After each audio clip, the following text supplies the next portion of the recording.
You're not going to believe your ears. Quentin Tarantino has said the quiet part out loud about the Kamala Harris campaign, and it's one of the most baffling rationalizations I've ever heard for her general absence from the media spotlight. There's so much I need to tell you about, but watch exactly what he said to Bill Maher before we get into it. Let me ask you about this, though. Okay, look, there's nothing you said that isn't right, all right? And there's definitely nothing you said that isn't right in a normal election cycle. I mean, it's irrefutably right in a normal election cycle where you have a year to set your case. I think there's just all about winning the election, all right? And then the easiest path to winning the election, look, you can talk about maybe she should have had more guts about this or that and the other, but we're the president. Right. And Trump's not the president, and we're the president, and now it's going to be about this. But this is about winning. What most people don't give the Democrats enough credit for, all right, but we give the Republicans credit for, it's like, no, sometimes it's just about winning. And it doesn't matter how we look at this moment. It's about winning. Right. This is about winning. Yep.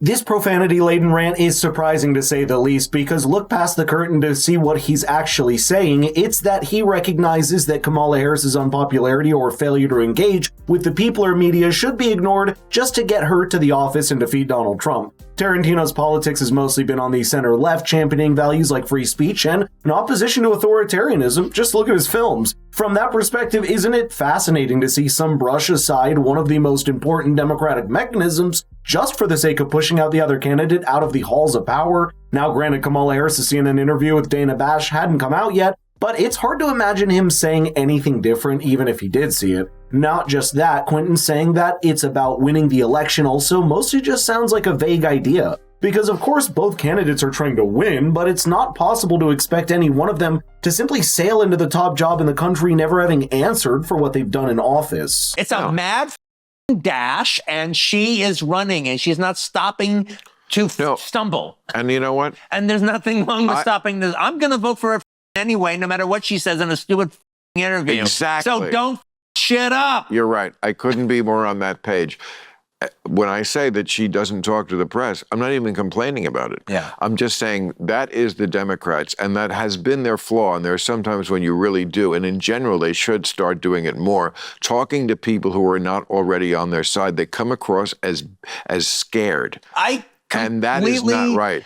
But agree. It's and frankly, though, that's. But you know, there's not a world where Pete Buttigieg should be coming across as like this magnificent, wonderful thinker. But one, he is very articulate. He's great. All right. No, but he's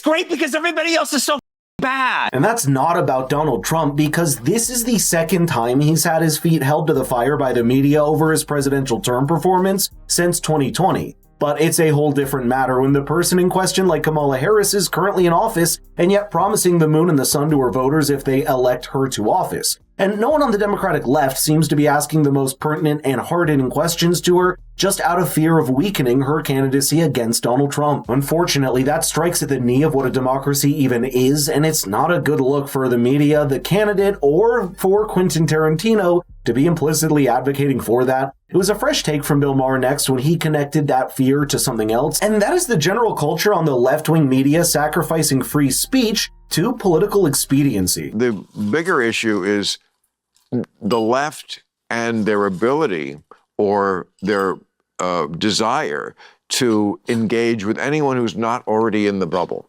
And they get a big fat D- on that. I couldn't agree more. Right. I mean, you see Kamala. I mean, I'm glad she's doing well. I'm glad we have a real fight now for president. But doesn't talk to the press, would never go near me. And when you won't go near the people who are going to vote for you. Yeah. I'm going to vote for you. Do I have to love everything? No, I don't. It just shows they're afraid. And you're right. I see it so much. Well, hold on. I don't. Okay, you know what? I don't see her. Well, there's no reason for her to go on your show before the election. But I can actually see her. Yes, there is. Because I speak to the exact voter she needs, the person who is in the middle. the person who is not ideologically captured by either side. Now, there are some who watch who are that, and everyone is welcome. I need a bigger audience all the time. I'm greedy that way. But basically, that's exactly the audience she needs. The MSNBC crowd is already voting for her. People who watch me, who will decide, this election will probably be decided in like 4 states by something like 80,000 votes in each. That's how these elections, how close they are these days. And that's where we're back to. We're at least back to normal, which sucked, but it is normal that it's 50-50 going into the election. With Biden, it wouldn't have been. And on that, you kind of have to give credit to Donald Trump, at least for his media strategy. He's not just doing interviews with traditional media, but he's also been on major podcasts online that have a much younger audience base, and they've amassed views in the tens of millions. Those long-form conversations help give voters a glimpse into a person beyond the crafted political image of a formal campaign, which breeds a kind of reliability that eventually helps electorally. Perhaps it's just because Donald Trump is the experience behind him and Kamala Harris is having to step into Biden's shoes such a short time before the election, but it's a mistake that should be easy to rectify with some right advisors because even her own voters are starting to question her curious absence from interviews and podcasts. Now, we'll have to see how all of that translates into the expected debate between Trump and Kamala on the 10th of September. Between then and now, all they have is a single short interview with Kamala that she did with CNN this past week, and it was just 30 minutes long. The interview itself is being criticized for being softball interview, and that too with her VP candidate Tim Walz beside her. And even then, there were no questions put to her that actually mattered to the voters or those that would actually make her struggle a bit. She wasn't asked about her handling of the border crisis that she was put in charge of. She wasn't asked about her role and influence in the disastrous pullout from Afghanistan, and neither was the difficult question put to her about why the administration that she's a part of tried so hard to cover on Joe Biden's declining mental faculty right until the last moment when it was already so late. Instead, we got to have moments like this from the interview with Kamala Harris failing to give anything other than, I'd say, incoherent word salad on one of the most common questions asked to presidential candidates. What would they do on their first day in office? The voters are really eager to hear what your plans are. If you are elected, what would you do on day one in the White House? Well, there are a number of things. I will tell you, first and foremost, one of my highest priorities is to do what we can to support and strengthen the middle class.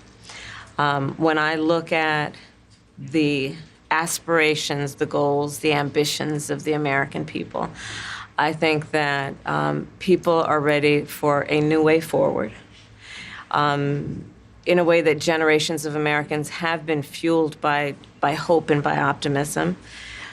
I think, sadly, in the last decade, we have had in the former president someone who has really been pushing an agenda and in an environment that is about diminishing the character and the strength of who we are as Americans, really dividing our nation, and I think people are ready to turn the page on that. It's so easy for people to see past that and understand that it's nothing but a plain refusal to commit to a policy position. If only her campaign understood how damaging it is proving to be, their media engagement strategy would see a rapid shift. Instead, she is retaining plausible deniability behind empty platitudes. It's interesting to see then that someone like Quentin Tarantino would be willing to forsake and ignore all of that just to nudge Kamala Harris into the White House. Doing that should be part of a broader democratic process where informed voters can make the right decisions about their candidates. But let me know in the comments how you see all of this panning out, because this is a question that's only going to become more relevant as we approach November.